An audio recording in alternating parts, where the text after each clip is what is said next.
This is the North Cascades National Park Visitor Center. And just like most areas around here, it's closed. But this is what it looks like. Very interesting. I'm right alongside Highway 20, so it's going to be loud. Anyway, this is an old steam train from Seattle City Light,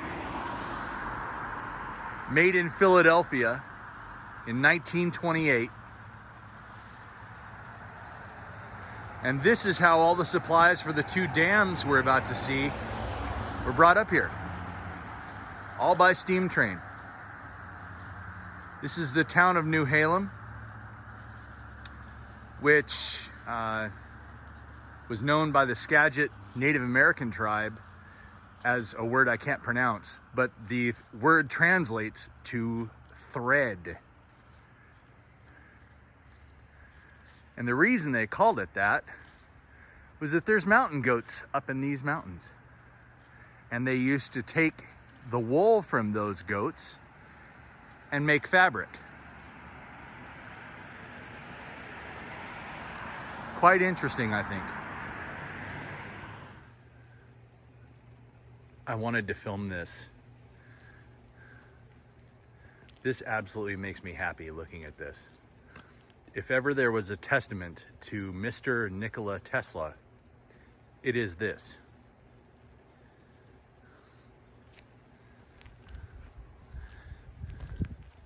And the funny thing is, they go to all the work to tell you these things.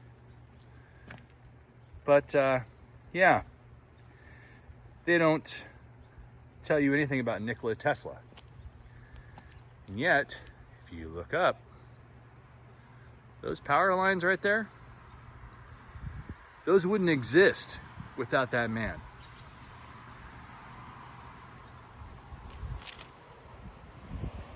But this, they call the Temple of Power. And yet, the one man that made it possible is not cited. To me, that is a crime, because he was the inventor of so much, and yet everyone forgets his name. Not me. Nikola Tesla. This is for you, buddy. All right, everyone, here I am, Skagit River. This is New Halem, Washington. It's a town that exists within the North Cascades National Park, and it is absolutely incredible. I'm standing on a suspension bridge here on the edge of Skagit River. Skagit River is the primary river in the North Cascades National Park. It has two major dams on it, the Diablo and the Ross, both of which I will be showing you here today. This is prime salmon habitat. All 5 species of salmon exist right here in this river. And it is absolutely incredible, this location. So anyway, I wanted to show you the beginning, well actually the end of the river, because this river goes all the way to the Puget Sound and out to the ocean. Hope you like this.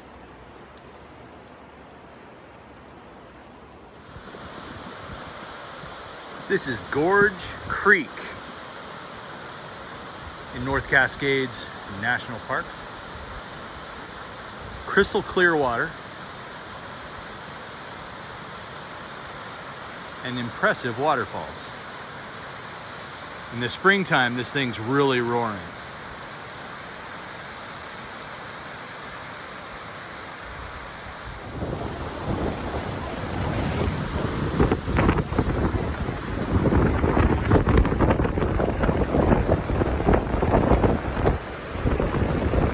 Welcome to Diablo Dam. How you like this?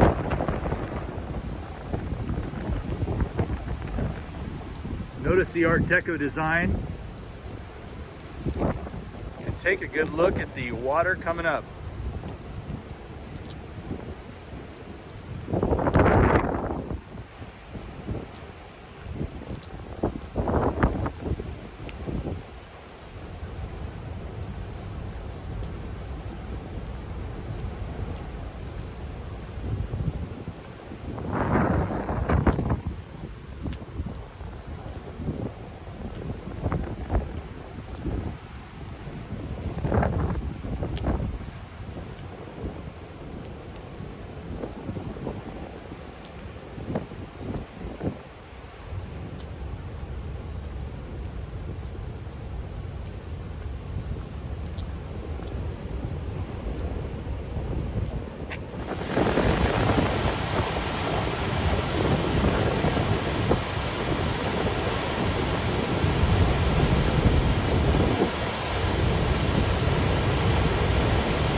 Some more video of the mist.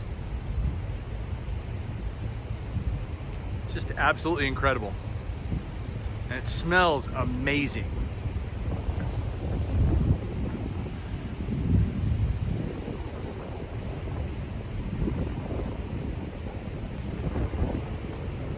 Anyway, we're headed a little further down. This is Diablo Lake in North Cascades National Park.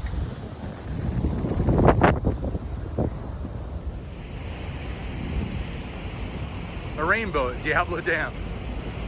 Kind of cool.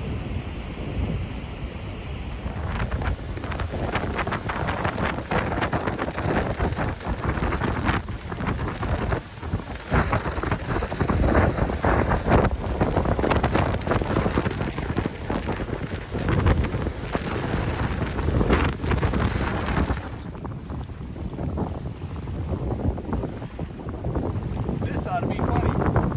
This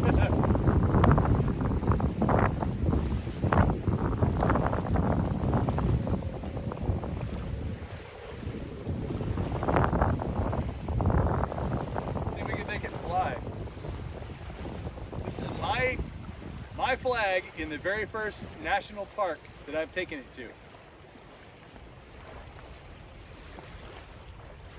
It should be this way for the camera. There we go. Awesome.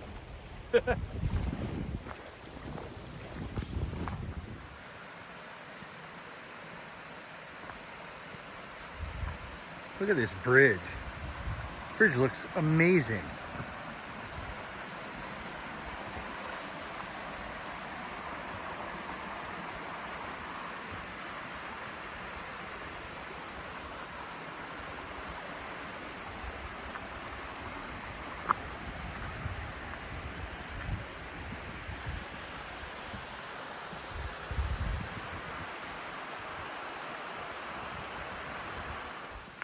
Might as well take you on a bit of the hike with me.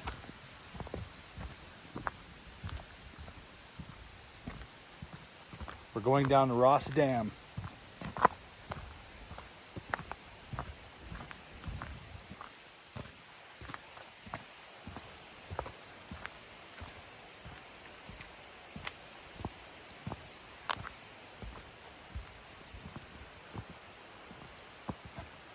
As you can see, it's all granite in here.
And for all of you at home watching who are not having to hike, you're welcome.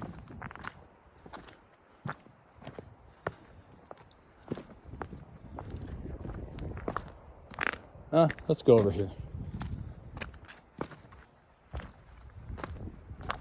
Should be able to see it.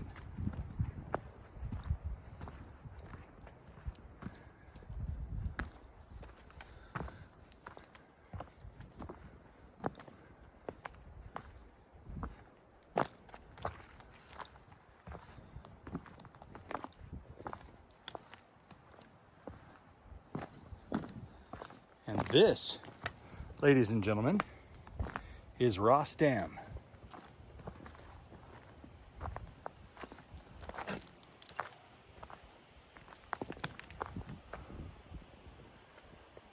From the top side.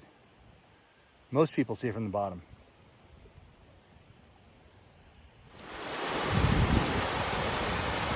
Here's the creek that we walked over earlier. They actually punched a hole through the side of the hill for the creek to go. Absolutely fascinating.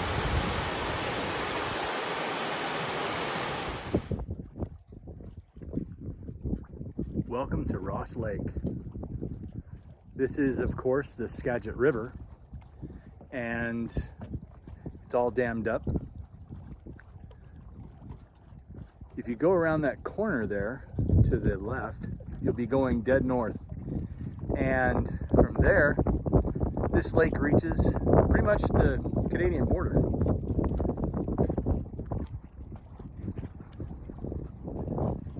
Right across from us, I'm going to try and use this zoom feature, is the resort. So you can see the floating cabins over there. And of course you rent the boats and everything on this side, on that side. And then you can do whatever you want on Ross Lake. It's absolutely fascinating.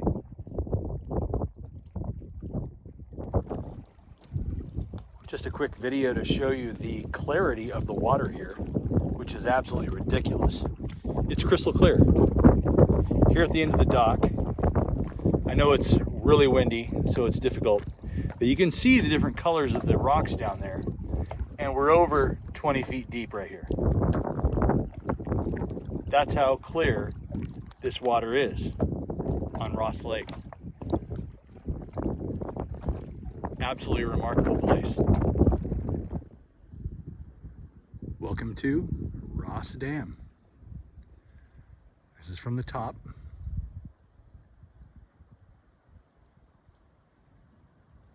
Once again, Art Deco design. None of their spillways are open because they're using their generators to push the water. The penstocks are actually over here. Let me walk you over there. That's what those two silver buildings are. And beneath them, this is where the water comes in and goes through the mountain down to the powerhouse, which is about a quarter of a mile away.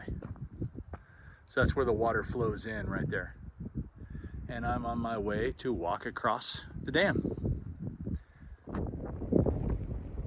Here's looking at Ross Dam from the other side. Once again, sorry about the wind. I absolutely love the design. I'm gonna look straight down. Look at the Art Deco design, just how awesome that is.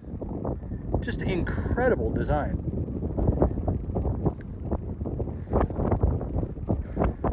Anyway, you'll notice that halfway out on the bridge, there's a crane out there. And that crane is directly over those two valves.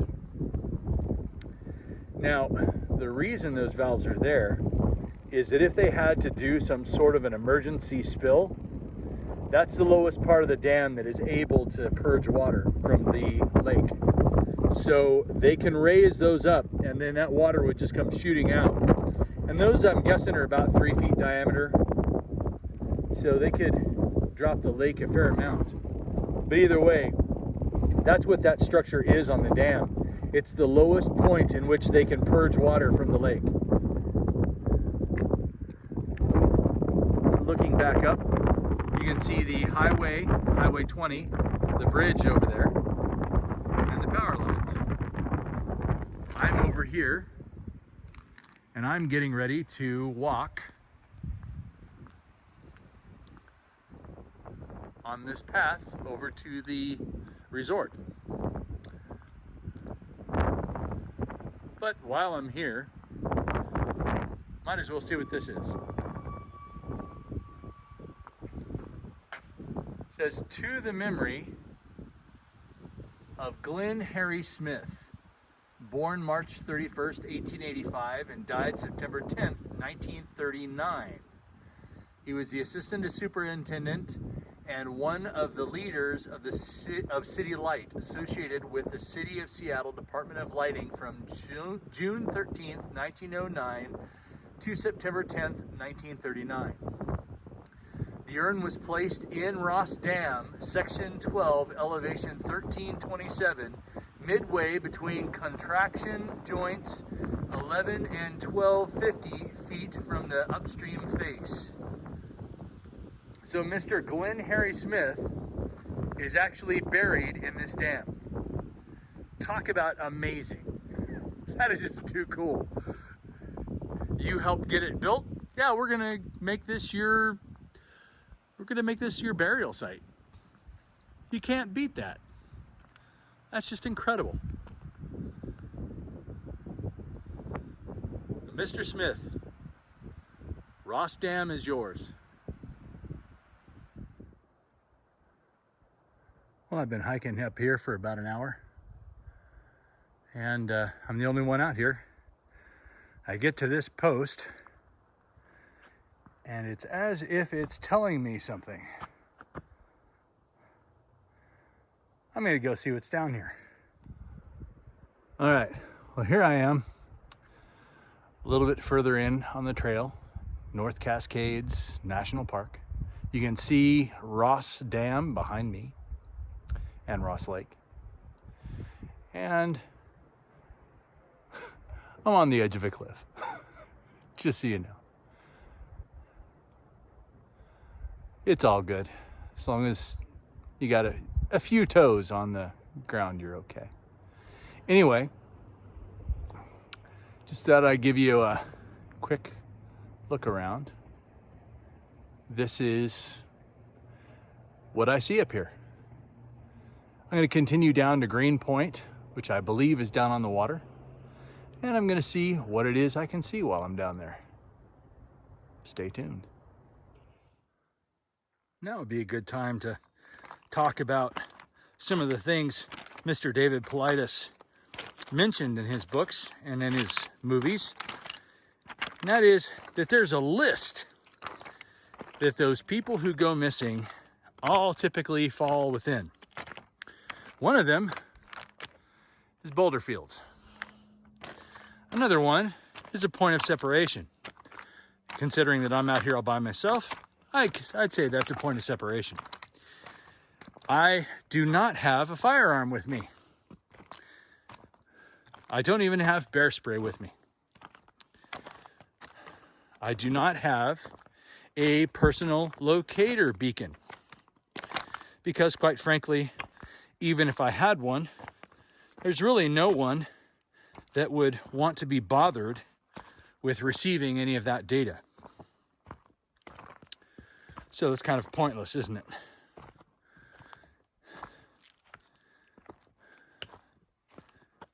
There's the whole inclement weather thing. Well, it is October, so you have to kind of keep that in mind. But then there's the not being able to hear any animals.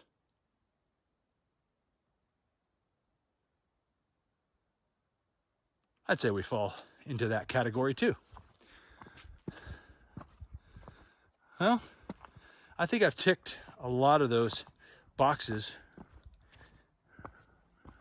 And it's not to slight Mr. David Politis, because he's a brilliant and amazing guy. It's to slight whoever it is that's taking those people, or whatever is taking those people. That is who I'm slighting. And I'm doing so completely exposed, out in the middle of nowhere, in a national park that happens to have a whole bunch of missing people from the years gone by. So, guess we'll see if I make it back to my car. Well, ladies and gentlemen, we're here. Green Point. As you can see, the water's down a bit. That's normally an island. There's the sign. And there's several campsites here that are semi-level. You have burn pits, they have picnic tables, everything you could need.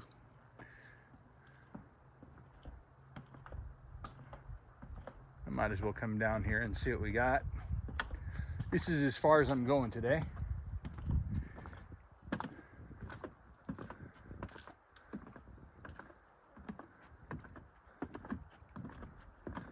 And as you can see, I'm the only one here. There's not a soul to be seen anywhere. The only sound you hear is the water and wind. So, given that, I'm gonna come over here to one of those picnic tables, sit down, eat one of those protein bar things, drink some water, and prepare for the way back. All right, everyone. I survived. I made it. Sorry I'm on the side of a busy highway here. It was quiet for forever, and now we've got cars going over. Anyway, North Cascades National Park. And this concludes the video for the day, although I covered less than 1/10 of the park. I just want to say it was an amazing day. I hope you enjoyed the video, and I'll see you out there.